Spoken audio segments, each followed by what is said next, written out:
I've noticed a lot of guys giving up before the game's even starting because of AI, because of the companies that are out there right now kind of ruling the country.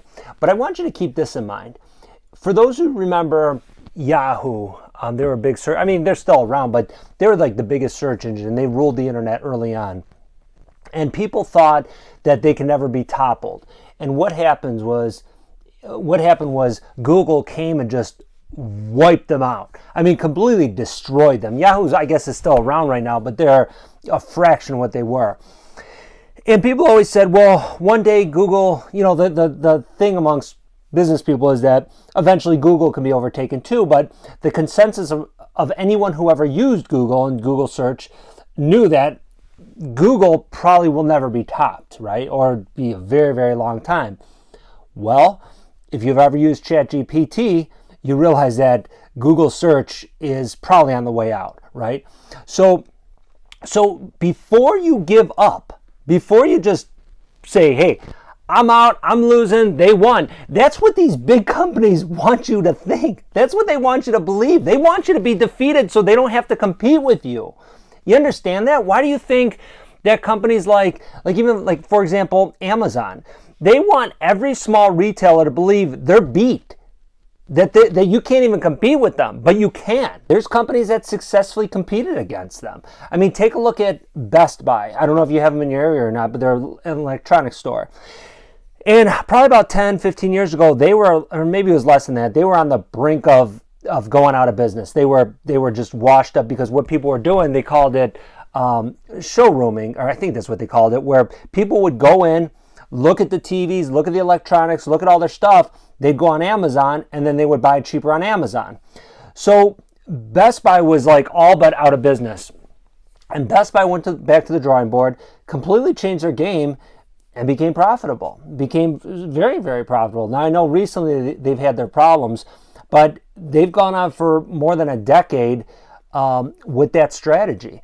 So again, I always tell my kids that everything can be beat. Like even in the most fierce thing in our culture. Like for example, you think of king cobras. They're a fierce animal, right? You think they can't be beat, or a rattlesnake, but they can. I think it's like a mongoose or honey badger kills those animals and they're immune to their venom.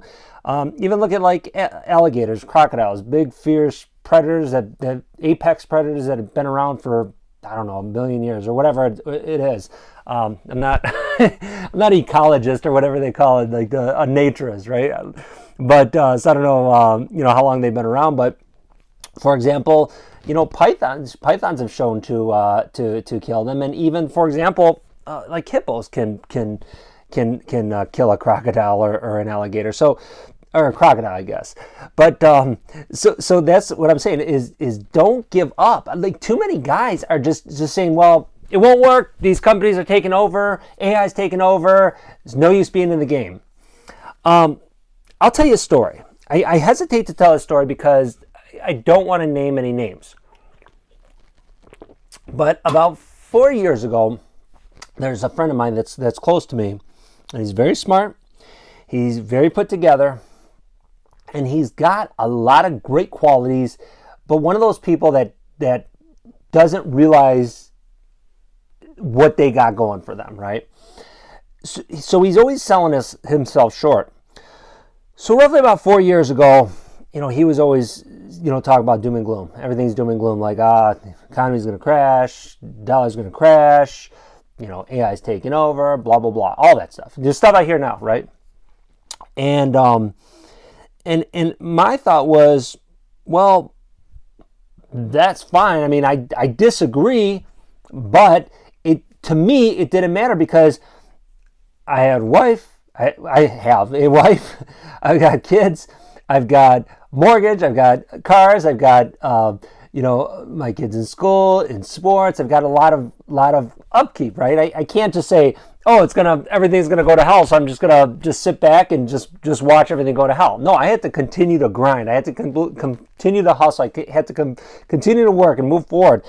And in those 4 years, I've moved ahead while he's kind of stood still. And that's because he's focusing on he's focusing on losing before he even plays, before he even gets in the game. And I think when I say I think that's a bad attitude to have, I'm saying more from like a selfish standpoint. I think that you got to give yourself a chance. And guys, we have one chance, that we got one go around in this lifetime, right? And why should we be just sitting around just giving the win to someone else? No, get out there and win. Get out there and play. Get out there and compete. Get out there and get what you want. If you want to get married, go get married. If you want to have kids, go have kids. If you want to, my light keeps falling. That's what I'm doing. Because anyways, if you want to take a vacation, take a vacation. If you want to get a new house, get a new house. Get a new car. Well, I can't. I don't have the money for it. Well, that's my point. Get busy and go get it. Well, I don't know what to do. Well, get a job. Go work. I've got a job. It's not paying enough. Okay, go get a second job. Well, my job's not paying enough. I shouldn't have to get it. It doesn't, guys. We can't. And this is another thing I always tell my kids.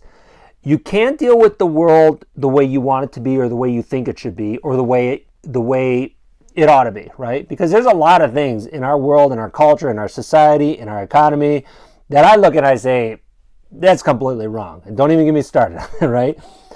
But we have to deal with things the way they are. I always tell my kids, you got to deal with life, you got to deal with the world the way it is.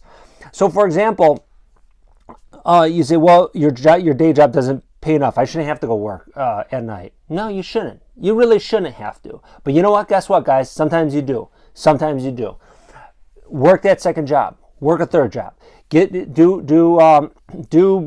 deliveries if you have to. Do whatever you need and just get your cash. Get the cash.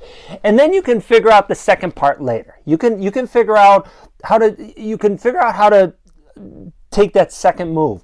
And also, one other thing before we'll wrap it on this. And also too, if you're enjoying the videos, definitely subscribe. I'm going to keep bringing out more, because there's more stuff that I just continue to think about, because I'm thinking about all the stuff that I've dealt with, all the stuff that I'm dealing with now.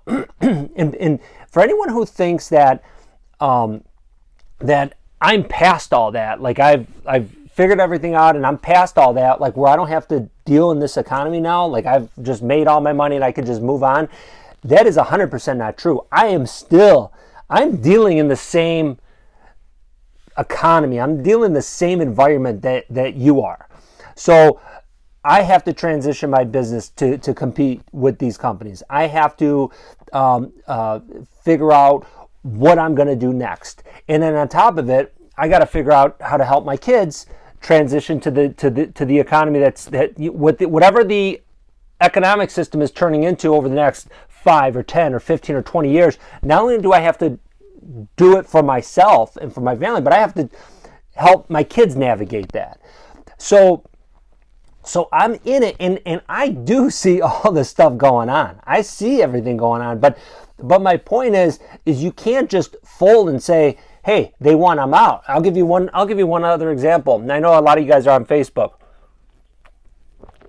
I'm not on Facebook. I don't get into all those social media things, and I'm not against it. It's just not something I do. But I can tell you this: there was once a Facebook. There was once a social media, whatever Facebook is. God, why am I drawing a blank? There was a company called. Oh my God! Now I'm drawing a complete blank now because I'm trying to think of that. MySpace. It was called MySpace. Some of you guys remember it. Some of you young guys might not have heard of it because it was. I think they got bought out in like 2005 maybe.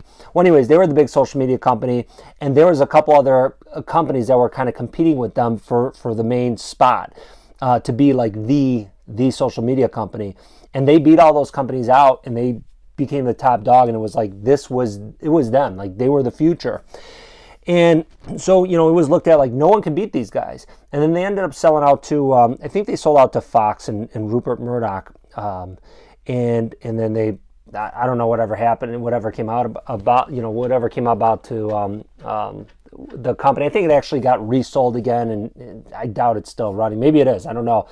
But my point is, and then a a company like Facebook came along and just wiped all those companies out and became Facebook. So you think, well, Facebook can't be beat, but it can, and that's why Facebook buys Instagram. That's why Facebook buys WhatsApp. That's why Facebook tries to push out other companies, because they know that their company is dying off in ways, so they got to keep it expanding. So it's like, they can be beat, guys. They want you to believe they can't be beat. They want you to believe you're beat before you start. So we'll wrap it at that.